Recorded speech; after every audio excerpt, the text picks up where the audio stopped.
Hello everyone, welcome back to YouTube channel. तो अब तक हम लोग DSSB PGT biology 2018 female previous year papers के 3 पार्ट्स में 60 क्वेश्चंस कर चुके हैं।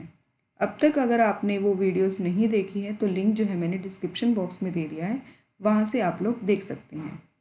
तो आइए शुरू करते हैं आज की वीडियो। तो क्वेश्चन नंबर 61 है, what will be the type of mutation if U is replaced with G at the 9th positions in the sequence AUG, AA, G, UUU, GGC। अगर मान लीजिए जो इस सीक्वेंस के अंदर U को रिप्लेस कर दिया है G के साथ, किस पोजीशन पर? 9th पोजीशन पर। दिस इज फर्स्ट 3 2 3 4 5 6 7 8 9, यानी ये वाला जो U है उसको G से रिप्लेस कर दिया गया है। तो अब जो सीक्वेंस हो जाएगा वो हो जाएगा AU G, A G, UU G। This is replaced and now GGC। तो कहते हैं कि कौन सा ये म्यूटेशंस बनेगा।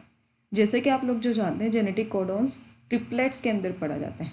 पहले 3 ट्रिपलेट्स, ये भी ट्रिपलेट्स और ये भी ट्रिपलेट्स और ये ट्रिपलेट्स। तो ये टोटल 12 का सीक्वेंस हमें दिया हुआ है। तो इसमें पूछा कि कौन सा म्यूटेशन होगा, inversion, transversion mutation, frame shift mutation या फिर ट्रांजिशन। तो इन्वर्जन तो नहीं हो सकता क्योंकि कुछ भी इसके अंदर जो है इन्वर्ज नहीं हो रहा कि हम लोग उसको दूसरी डायरेक्शन में पढ़ सके। तो this is not transversion mutation. Yes, ये हो सकता है।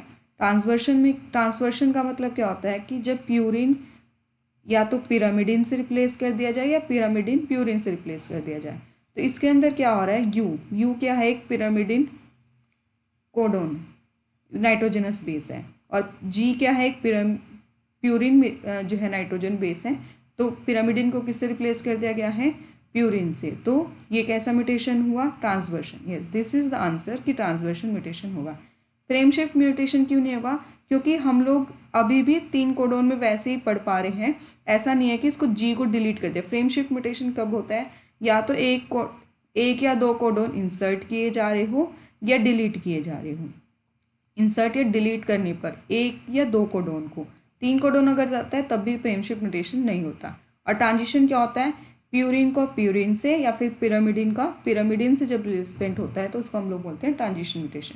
तो ये भी नहीं है, तो इसका मतलब आंसर है ट्रांसवर्शन म्यूटेशन।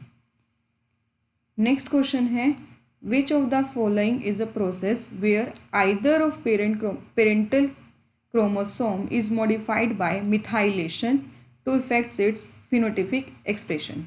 तो ऐसा कौन सा है जिसके अंदर मिथाइलेशन होने की वजह से फिनोटिपिक एक्सप्रेशन चेंज हो जाता है।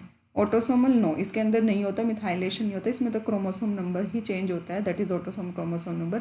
सेक्स लिंक्ड इनहेरिटेंस भी नहीं है कि सेक्स से रिलेटेड हो, दैट इज सेक्स क्रोमोसोम से रिलेटेड हो। Genomic printing, yes, genomic printing के अंदर मिथाइलेशन होने की वजह से जो फिनोटिपिक एक्सप्रेशन है वो चेंज हो जाता है। तो इसका आंसर रहेगा जीनोमिक इम्प्रिंटिंग। यूनिपेरेंटल डायसोमी क्या होता है कि एक पेरेंट के अंदर जो है एक क्रोमोसोम की डबल कॉपी हो जाती है, तो उसको हम लोग बोलते हैं यूनिपेरेंटल डायसोमी। एक में तो नॉर्मल क्रोमोसोम्स ही होते हैं एक पेरेंट के अंदर, तो और एक पेरेंट के अंदर डायसोमी हो जाती है क्रोमोसोम्स की। तो आंसर, इसका जो सही आंसर होगा मिथाइलेशन की वजह से जीनोमिक इम्प्रिंटिंग। नेक्स्ट क्वेश्चन है, an individual can have how many different alleles of a gene. कि एक इंडिविजुअल के अंदर डिफरेंट एलील्स कितने हो सकते हैं मैक्सिमम नंबर में। अगर वैसे तो बात करें, एलील्स 2 से ज़्यादा हो सकते हैं, ठीक है, 2 भी हो सकते हैं, 3 भी हो सकते हैं, 4 भी हो सकते हैं, बट एक इंडिविजुअल में पूछा है कि कितने होंगे। तो एक इंडिविजुअल में ऑप्शन है ओनली 1, मोर देन 4, मैनी या ओनली 2। तो इसका सही आंसर है ओनली 2। मैक्सिमम जो है एक ऑर्गेनिज्म के अंदर तो या एक इंडिविजुअल के अंदर तो 2 ही हो सकते हैं। जैसे कि ब्लड ग्रुप की बात करते हैं तो ब्लड ग्रुप में जो है एलील कौन सा होता है, एक तो IA होता है, एक IB होता है और एक IO होता है।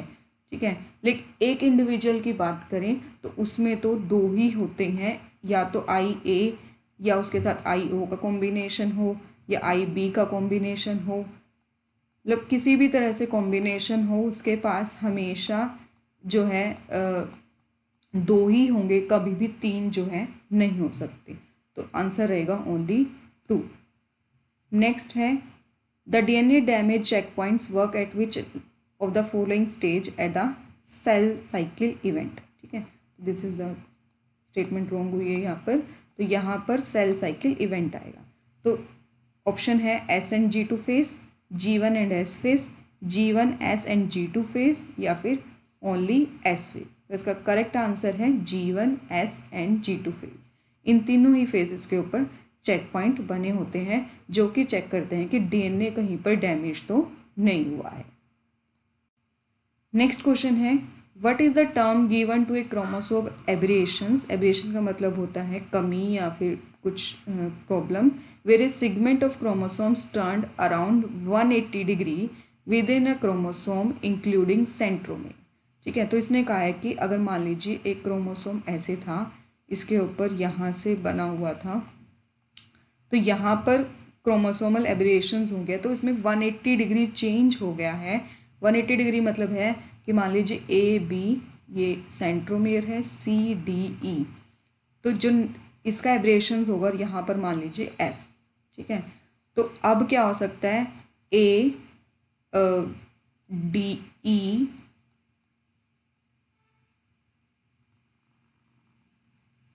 C, यहाँ पर क्या होगा, ये थोड़ा बड़ा होगा,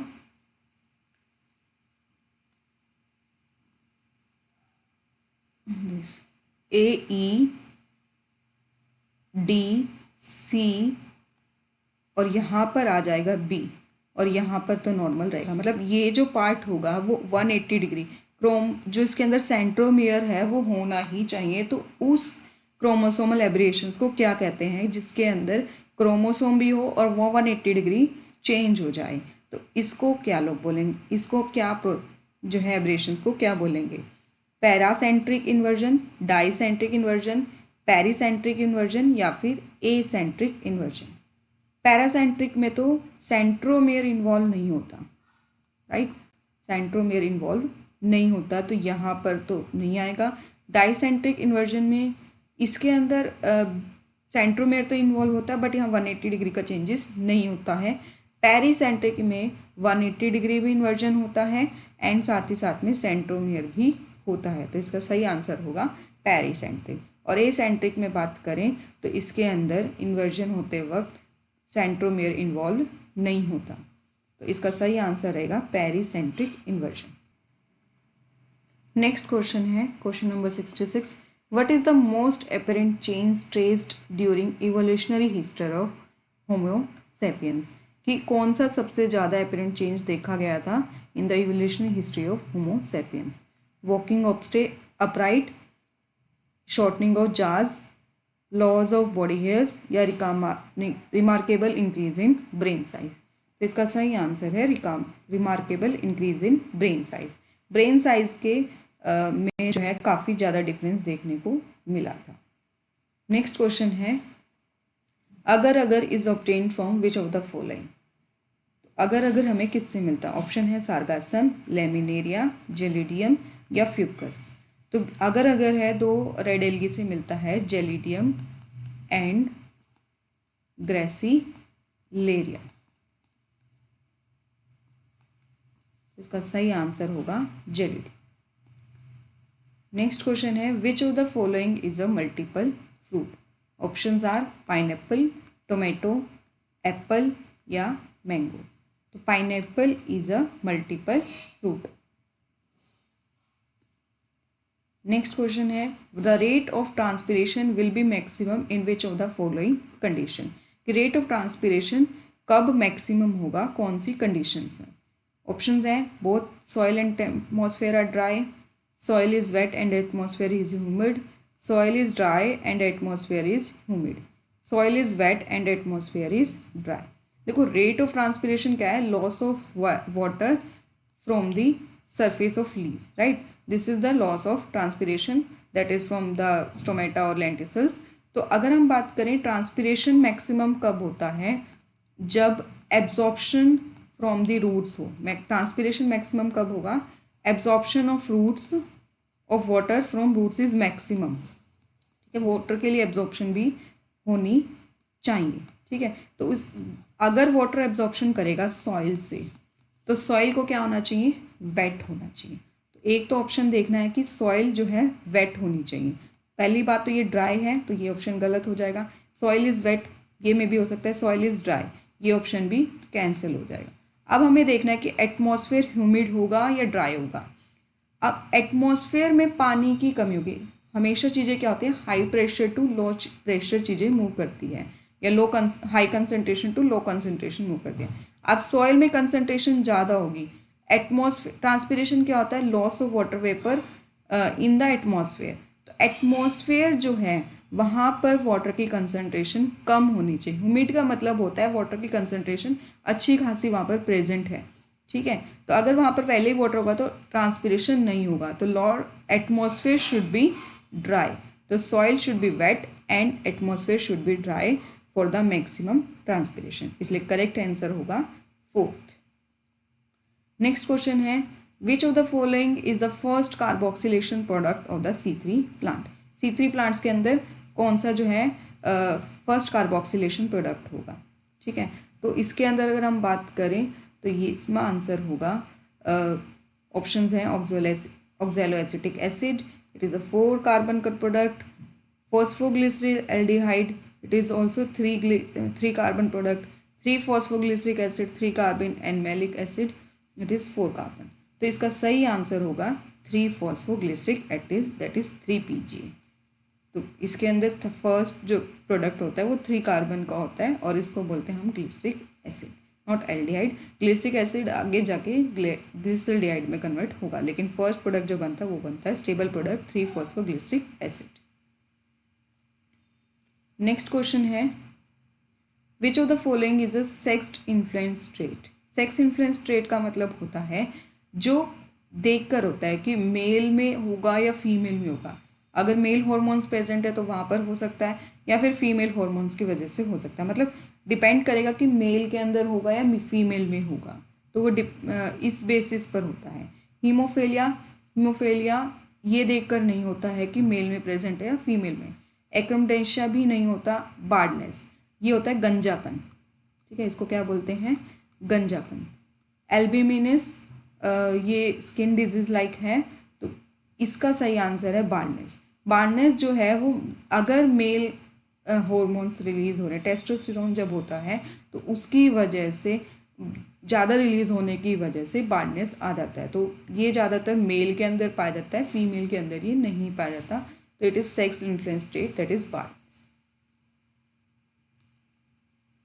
नेक्स्ट क्वेश्चन है, which of the following enzymes are activated in cell death by apoptosis. Options are protein kinase, caspases, phosphatase and phosphodiesterase. तो इसका सही आंसर है कास्पेसिस. कास्पेसिस एंजाइम जो होते हैं वो एपोप्टोसिस के अंदर ही प्रेजेंट्स होते हैं.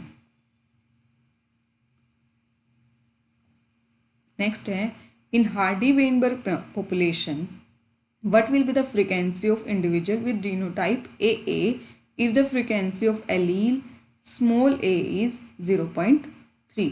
यानी हमें जैसे इसके अंदर क्या होता है, P किस लिए होता है, A की फ्रीक्वेंसी को बोलते हैं, फ्रीक्वेंसी ऑफ A. तो ये हमें नहीं दी हुई. P फ्रीक्वेंसी अगर हम बात करें Q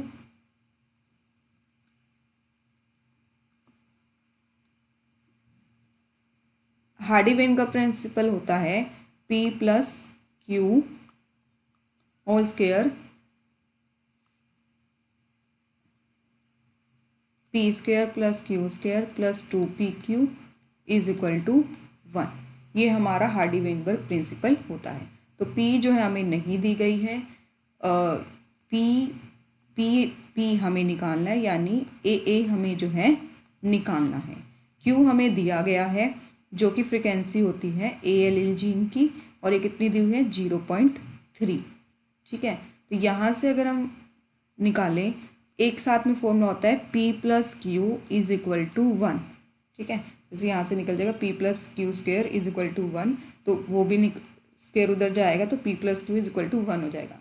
क्यू हमें दिया हुआ है कितना 0.3, तो P कितना हो जाएगा 0.7, यानी ये हमारा आ गया है, कितना आया ये हमारा 0.7, ठीक है।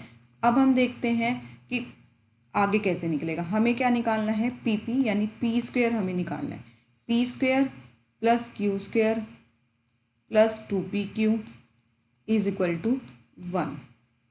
P स्क्वेयर Q 0.3 का whole square plus 2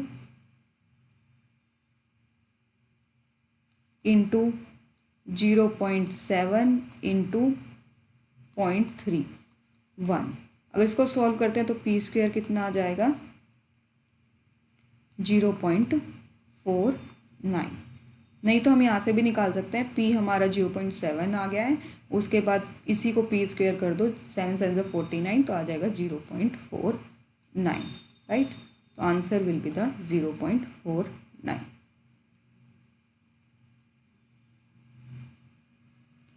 next question है which one of the following is primary an embryonic connective tissue. कौन सा एक एम्ब्रियोनिक कनेक्टिव टिश्यू है? Adipose tissue, reticular tissue, areolar या फिर मीजेनकाइम। इसका सही आंसर है मीजेनकाइम। मीजोडर्म जो है उससे ये होता है, और मीजोडर्म जो है एक एम्ब्रियोनिक लेयर है, तो ये हो गया एक embryonic connective tissue. Next question है in which part of the leguminous plant, leguminous plant यानी जो लेग्यूम्स होते हैं जैसे कि दालें वगैरह होती हैं, लेगो हीमोग्लोबिन जो है कहाँ पर प्रेजेंट होता है, किस पार्ट में प्रेजेंट होता है? Options are stem, leaves, root hairs, root nodules. तो ये प्रेजेंट होता है रूट नोड्यूल्स के अंदर। नेक्स्ट क्वेश्चन है which of the following statement is true for temperature dependent sex determination in all species of reptiles. Reptiles के अंदर जब टेम्परेचर डिपेंडेंट जो सेक्स डिटर्मिनेशन होता है वो उसमें कौन सी स्टेटमेंट ट्रू है? There is a narrow temperature range resulting in both male and female, both low and high yield males, high temperature yield females and high temperature results in males. तो इसका सही आंसर होगा there is a narrow temperature range resulted in both male and female, ठीक है। तो narrow temperature range होती है, ज़्यादा बड़ी रेंज यहाँ पर नहीं होती। क्वेश्चन नंबर 77 है which of the following epithelial tissues lines the Bowman's capsule of kidney. कौन सा एपिथेलियल टिश्यू किडनी में जो बोमन्स कैप्सूल होता है उसको लाइन करता है? Options are simple squamous, stratified columnar, ciliated simple columnar या फिर सिंपल क्यूबॉइडल एपिथेलियम। तो इसका करेक्ट आंसर है simple squamous epithelium. Next question है which of the following is not a X link disorder. कौन सा जो है एक्स लिंक डिसऑर्डर नहीं है? Glucose 6 phosphate deficiency, red green colour blindness, haemophilia या एंक्रोप्लेशिया। तो इसका सही आंसर रहेगा एकोंड्रोप्लाशिया। नेक्स्ट क्वेश्चन है who gave natural system of classification based on plant anatomy, ultrastructure and embryology। किसने जो है नेचुरल सिस्टम ऑफ क्लासिफिकेशन दिया था प्लांट एनाटॉमी, अल्ट्रास्ट्रक्चर और एम्ब्रियोलॉजी के बेसिस पर? Options are Carl von Linnaeus, Carl William Schell, Whittaker या G Bentham and JD Hooker. तो इसका सही आंसर है Bentham and Hooker. Bentham and Hooker ने प्लांट एनाटॉमी के बेसिस पर नेचुरल सिस्टम ऑफ क्लासिफिकेशन दिया था। नेक्स्ट क्वेश्चन है which of the following is not a reason for change in enzyme activity of a biological enzyme with a moderate change in the pH value. अगर हम लोग pH value को change कर देते हैं तो उसकी वजह से कौन सा एंजाइम एक्टिविटी पर इफेक्ट नहीं करेगा, वो रीज़न हमें बताना है। तो options are change in substrate binding, change in charged state of weakly acid or basic groups, laws of secondary structure, change in conformation of catalytic site। देखो सबस्ट्रेट बाइंडिंग जो होगी वो इफेक्ट करेगी, क्योंकि सबस्ट्रेट बाइंडिंग जो है pH पर बहुत ज़्यादा इफेक्ट करती है कि एसिडिक पीएच है या बेसिक पीएच है, तो उस पर थोड़ा सा भी चेंज होने पर सबस्ट्रेट बाइंड नहीं करेगा, जैसे कि बहुत से केसेस में होता है Fe2 पॉजिटिव और Fe3 पॉजिटिव का। Change in charge state of weakly acidic या weakly basic group, weakly acidic या वीकली बेसिक ग्रुप जो है चेंज होने की वजह से उसकी चार्ज स्टेज में चेंज आएगा, एज ए रिजल्ट उसकी एक्टिविटी भी चेंज होगी। Laws of secondary structure, secondary structure के लॉज होने की वजह से एंजाइम की जो एक्टिविटी होती है उसमें कुछ चेंज नहीं होता है, तो इसकी आंसर एक्चुअली क्या होता है, पीएच चेंज होने की वजह से जो सेकेंडरी स्ट्रक्चर चेंज होती है वो किस वजह से होती है, टेम्परेचर की वजह से होती है। ठीक है, पीएच के चेंज होने की वजह से लॉस ऑफ सेकेंडरी स्ट्रक्चर नहीं होता है, तो as a result pH change होने पर सेकेंडरी स्ट्रक्चर ही नहीं लॉस होगी, तो as a result enzyme activity पर भी इफेक्ट नहीं होगा, क्योंकि लॉस ऑफ सेकेंडरी स्ट्रक्चर जो होता है वो टेम्परेचर पर डिपेंडेंट करती है, ना कि पीएच पर। तो इसका आंसर रहेगा लॉस ऑफ सेकेंडरी स्ट्रक्चर।